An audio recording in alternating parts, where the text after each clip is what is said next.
আসলে ভাঙড়ের ছেলেদের বিলাসিতা একটু বেশি। 5 টাকা চা খেতে 100 টাকার গাড়ির তেল পুড়িয়ে নিউ টাউনে যায়। তাহলে ভাবুন ম্যাগি খেতে কোথায় গিয়েছিলাম। তো হ্যালো এভরিওয়ান, প্রতিদিনকার মতন সকাল সকাল উঠে নিউজের উদ্দেশ্যে বাড়ির থেকে বার হয়ে গেলাম। ফারহান আমাকে সাতুল থেকে পিক আপ করে নিলাম, চলে গেলাম নিউজের উদ্দেশ্যে। এদিন নিউজ কভার করতে আসলাম সাদ্দাম ভাইয়ের অনুষ্ঠানে। বহুমুখী একটি উৎসব করতে চলেছে সাদ্দাম ভাই। পরিহাট থেকে নিউজ কভারেজ করে চলে গেলাম নিউ টাউনের উদ্দেশ্য। একেবারে গ্রামীণ পরিবেশের ভেতর দিয়ে দেখতে দেখতে বিকেলের উপভোগ করতে করতে নিউ টাউনের দিকে যাচ্ছিলাম। সন্ধ্যা হতেই পৌঁছে গেলাম নিউ টাউনে। নিউ টাউনের সৌন্দর্য আলো আমাকে বারবার মুগ্ধ করছিল, যেন মনে হচ্ছিলাম বিদেশে কোথাও একটা ঘুরছি আমরা। তারপর ঘুরতে ঘুরতে কোথায় চলে আসলাম দেখুন, মানুষটাকে চিনতে পারছেন। আজকে পরিচয় দেব না, আপনারা সবাই চেনেন। হ্যাঁ ঠিকই দেখছেন, শামীম ভাইয়ের দোকানে। হ্যাঁ, যাওয়ার সাথে সাথে গরম গরম চা দিয়ে দিল, সেটা খেয়ে নিলাম।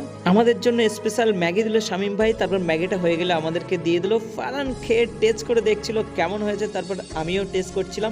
সত্যি অসাধারণ ম্যাগি ছিল। ম্যাগিটা খেয়ে একটু সিলিকন ভ্যালিটা আমরা ঘুরে নিচ্ছিলাম। ঘুরতে গিয়ে দেখলাম বাংলার ডাকাত শুয়ে আছে। যাই হোক, শামীম ভাইয়ের দোকানে যারা ম্যাগি খেতে যাবেন তাদের জন্য একটু লোকেশনটা জানিয়ে রেখে দেয়। ইকো পার্কের 4 নম্বর গেট, সিলিকন ভ্যালিতে আপনারা চলে যাবেন শামীম ভাইয়ের দোকান।